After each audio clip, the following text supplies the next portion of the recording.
Hello, welcome to Unicorn Princess Tarot. So, ito yung reading natin for water sign, Cancer, Scorpio, Pisces. Tikulio at resonates, guys. This is past, present, future. Sa mga hindi pa po nakaka-subscribe sa aking channel, please do hit the subscribe button, notification bell. Ma-appreciate ko lahat ng likes, comments, and shares. Feel free to comment down below. Sobra pong na-appreciate ko yan. Kahit po heart lang, smileys, maraming salamat po. Yan. Kasi nagpapakita yun ng suporta sa akin, guys. So, sana mag-comment kayo. And of course, subscribe. For water sign, this is your past. Ace of Swords, Two of Cups, and Two of Swords.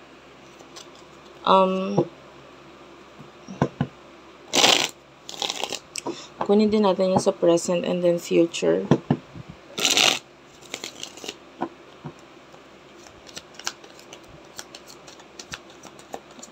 So, for your present, you do have here the Chariot, the Magician, and by the way, nakakakita ko parang I don't know, ikaw ba itong may singaw sa bibig or what? For your future, this could be a reading. Nakakaramdam ako ng parang singaw sa'yo. Okay, future, you do have here the Nine of Cups. The Death card. Four of Pentacles and the Four of Wands. Bottom of the deck is the Judgment. Wait lang, guys, ha. Iinom lang ako.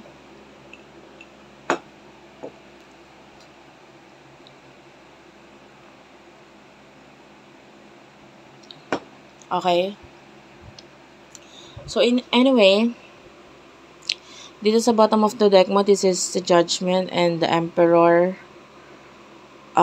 This is, wow, puro mga major arcanas, no, yung lumabas. The Wheel of Fortune, the Lovers, the Emperor, and the Judgment. What I like about your bottom of the decks is that ang dami mong natututunan, no? And nangyayari yung natututo ka pero huli na yung lahat. Ang dami mo natututunan with regards sa buhay mo, sa sitwasyon mo, especially regarding relationship, na parang nagpapabago sa'yo with the Wheel of Fortune. This is you. Especially sa may kinalaman sa love. Nandito yung parang wala ka na lang pakialam. Noon pa man ganun na yung attitude mo, no? Yung parang wala kang pakialam kung anong piliin ng person mo, kung anong gusto niya mangyari sa buhay niya, wala kang pakialam. Deep inside, you are in pain, you are hurt. Pero nakikita natin yung pagkamatapang mo, yung pagkamagaling mo, kung paano mo i-handle ang emosyon mo, at ang sitwasyon para labanan kung ano man yung mga nagpapahirap at nagpapasakit sa'yo. So anyway, in the past, we do have the Ace of Swords. You keep on focusing sa pag-aayos sa sarili mo, pag-aayos sa mga tao sa paligid mo. Gusto mo as much as possible, you are ready sa kung ano man yung hamon ng buhay sa'yo.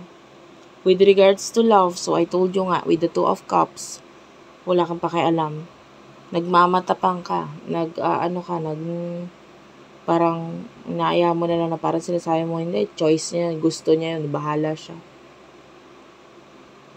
Pakita ko na lang kung ano yung mga nawala sa kanya. That's your energy. Like, maybe in your previous relationships or connections, ganun. And also, at the same time,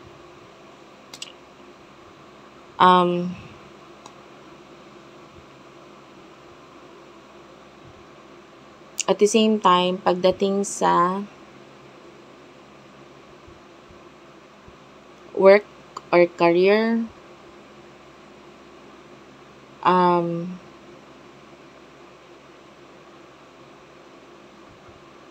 I feel like you do have choices.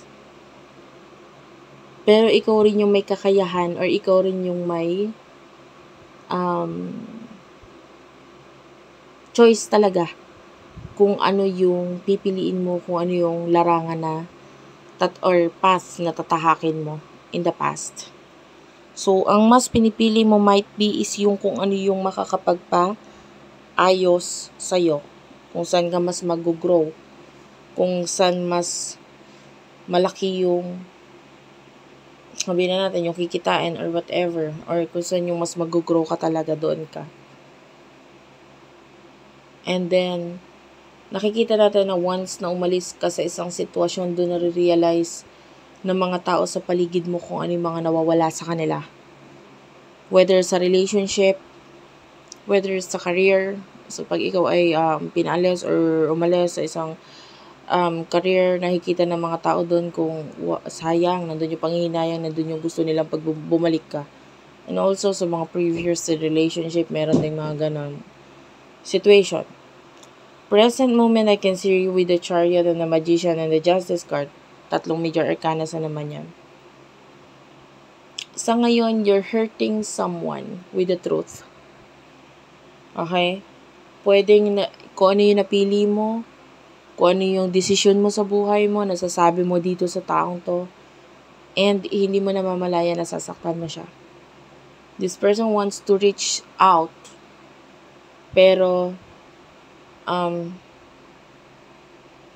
wala na siyang babalikan, parang ganun. Wala na siyang makikita or babalikan because you have realized your worth. Na-realize mo kung ano yung halaga mo. And hindi ka na para magpa-balik.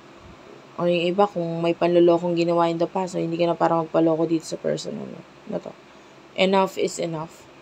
Pwede may mga taong nagturo sa'yo kung paano ka maging ganyan. Kung paano dapat gawin mo sa buhay. May iba sa inyo, pwede may mga nagtuturo sa'yo kung paano ang dapat gagawin mo, and pwedeng sinusunod mo naman ito.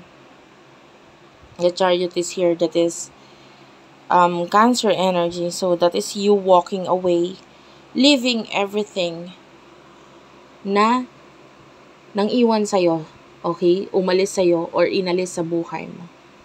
This is you. Okay? Meron ka mga iniiwan na mga alaala sa kanila na hindi nila kayang kalimutan or palitan.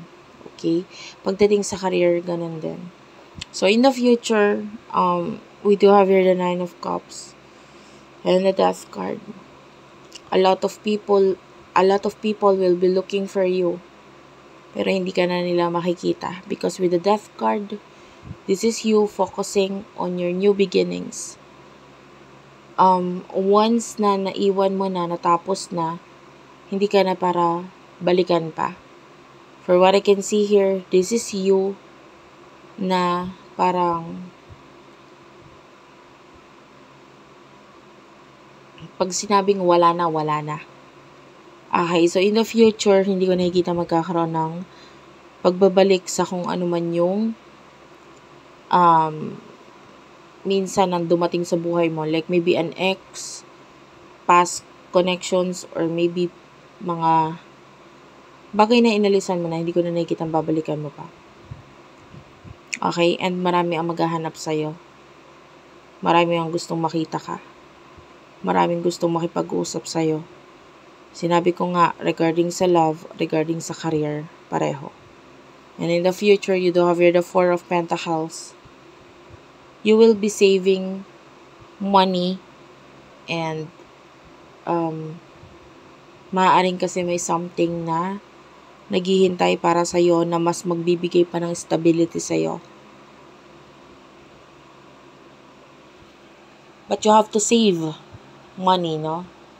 Para makuha mo ito. Maybe yung iba sa iyo, you need to invest or you need to save money kasi meron ka mga ipapatayo or whatever. Pero mas mag-grow ka pag nag-ipon ka. So, advice na rin yun sa'yo na I can see by the way na may mag-grow talaga. If you're looking for investment or looking forward ka na magkaroon ng investment, high chance na mag-grow yon.